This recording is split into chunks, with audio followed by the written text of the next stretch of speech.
Salut, c'est Trado, je suis content de vous retrouver pour la mise à jour de l'analyse technique de l'or et de l'argent. Au programme, l'analyse technique de l'or et de l'argent en euros et en dollars. Et les dernières news qui ont animé l'actualité ces derniers jours. On va commencer très vite juste après ça.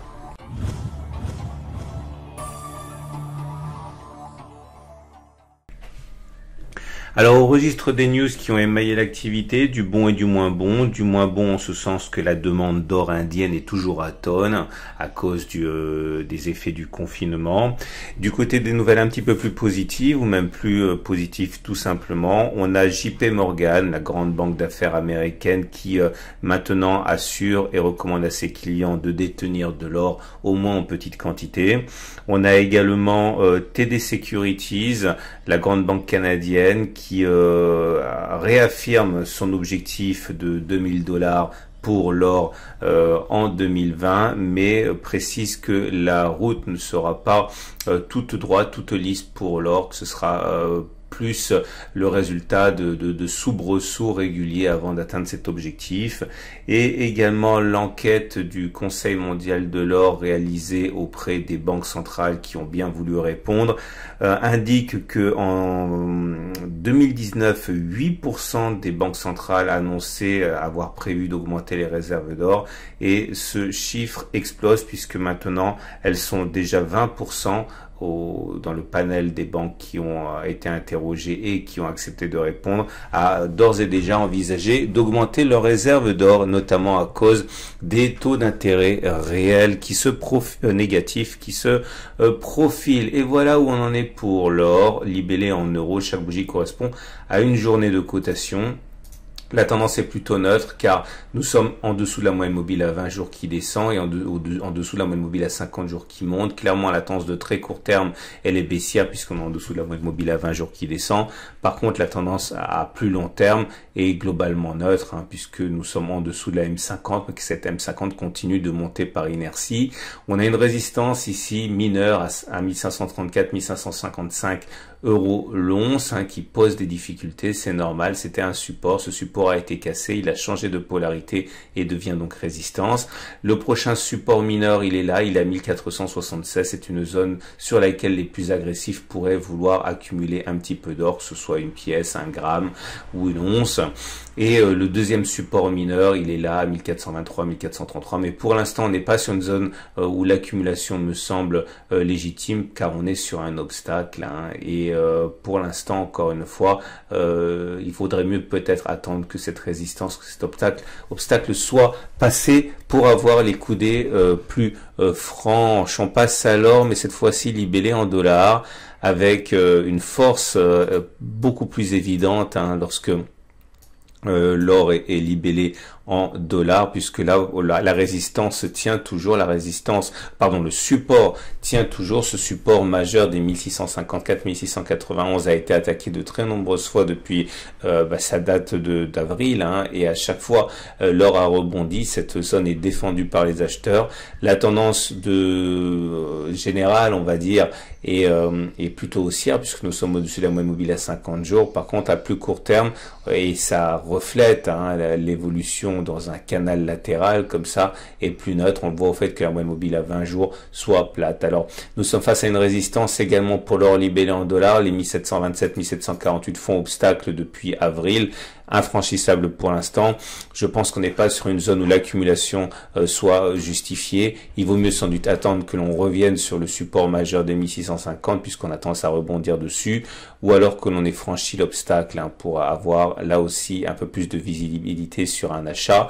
On a d'autres supports naturellement. Ma stratégie correspond à une stratégie fractionnelle d'accumulation chaque fois que l'on revient sur des zones particulières, mais pour l'instant, encore une fois, cette zone obstacle augmente les risques d'avoir un rejet des cours. Donc à titre personnel, j'attends. On regarde ce qui se passe du côté de mon partenaire aucoffre.com. Alors, si vous voulez accumuler de l'or au gramme, pour accumuler progressivement des petites quantités, eh bien, vous pouvez actuellement vous procurer 1 gramme d'or comme une fraction d'un lot, plus important, à 57,50 €. Si vous vous intéressez davantage à des pièces classiques, notamment le très traditionnel Napoléon, eh bien, vous pouvez avoir des pièces de Napoléon 20 francs actuellement à 302 €.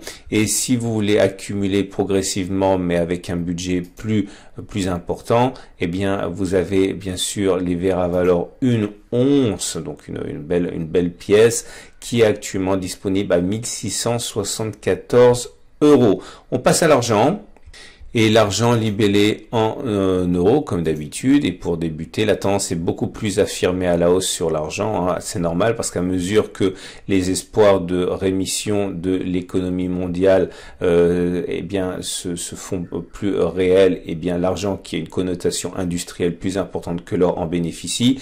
Là, vous le voyez bien, la tendance de fond elle est haussière. On est au-dessus de la moyenne mobile à 50 jours qui monte. On est par contre en dessous de la moyenne mobile à 20 jours qui monte, donc ça se neutralise. Il faudrait qu'on repasse au-dessus de la moyenne mobile à 20 jours qui monte pour se retrouver dans une tendance haussière de court terme. C'est pas encore le cas. Nous sommes toujours préservés de la baisse par ce support mineur des 15,3, 16,3. C'est une zone d'accumulation rationnelle pour moi. La prochaine zone d'accumulation rationnelle sur laquelle je pourrais effectivement envisager d'acheter de manière fractionnelle un peu d'argent correspond à 14,3, 14,5.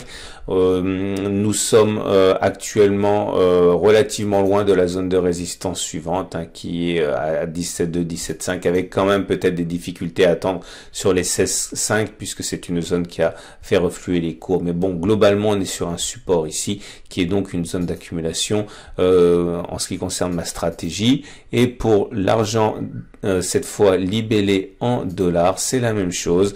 La tendance est haussière. Nous sommes au-dessus de la moyenne mobile à 50 jours qui monte et on travaille la moyenne mobile à 20 jours qui monte. On est juste en dessous, mais globalement, on est dessus, on va dire. La tendance donc de fond, elle est plutôt haussière. La tendance de court terme est toujours, on va dire, globalement haussière avec ballottage favorable, on va dire haussier. Mon support d'accumulation rationnelle suivant, je dirais que un retour sur les 16,8, 17 pourrait faire l'objet pour moi d'une accumulation. Nous avons une résistance forte ici à 18,6, 19, zone qui, au contact de laquelle j'éviterai d'acheter parce que c'est une zone qui a provoqué un reflux massif. On a une autre zone ici qui pourrait être un peu plus dangereuse, dangereuse à 18,3 puisque c'est la zone qui a provoqué un reflux.